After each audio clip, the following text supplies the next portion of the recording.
Well, howdy, tubers. Well, after I took off from Missouri City there, I come over to Midwest National and shot 2 touch and goes, and then stopped and went in and was talking to some guys, and then came out and took off and blew an oil line. And it was all, of course, I mean, it's still on the windshield, but it don't look as thick because it's running off. But blew an oil line off, and it was IFR on landing. But no problem on the landing. And I shut the engine off. But although my instrument was going off saying, I don't have any oil or any oil pressure or whatever. But it is an oily mess. But had an offer for a guy to fly me over to my airport in a Mooney, and I sure wanted to take him up on that offer, but they said that he was a kind of a low time and hadn't been into smaller airports, so they kind of discouraged him. So anyways, I wanted to get a ride in a Mooney. Hadn't been in one in probably since 63 or 4 or 2 or something like that with my dad and mom and whatever. But anyway, so there's just oil. If you can see it, might have to have a big screen TV to see all that oil. But it is even on the vertical fin. So it was pumping out the oil.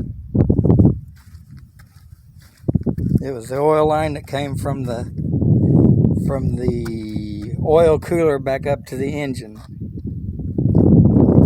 So anyways, one of the other guys here at Liberty Land, or Midwest National, John, he took me back over to Liberty Landing to pick up some supplies, while Blaine inside here went and found a line, an AN line. I had to make 2 of them, and I just happened to have I know it'll be too long, but I just I've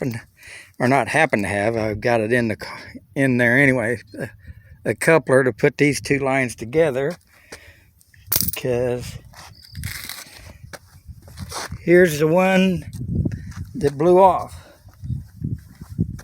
right there. And I will tell you all that is Summit Racing fittings and Summit Racing braided steel line. And I already had trouble with another line on there. It was just leaking and never blew off. So I had fixed it and tried it again, and it leaked again. So I went and got some different brand of braided steel line, and so I will go get a different brand of braided steel line again and replace all the rest of them when I get it back, if I didn't hurt the engine. So because I have, okay, yeah, that one there is the one I replaced, and so I'll just need to replace this one here that's going up to the oil filter, and that'll be it. That one and the one I'm replacing. But I'll go ahead and probably replace it too, so it'll all look the same. But well, let me get to cleaning up my mess. Hope everybody's having a good 4th of July. Nothing I like to do. My brother had problems when we lived on the airport in Fort Scott, Kansas. Matter of fact, we was having a air show thing at the airport when my brother started having problems. They rushed him into the hospital and then died later. So I haven't been a real fan of 4th of July. So there you go, and God bless. Oh, and spikes in the FBO, there's where it's cool.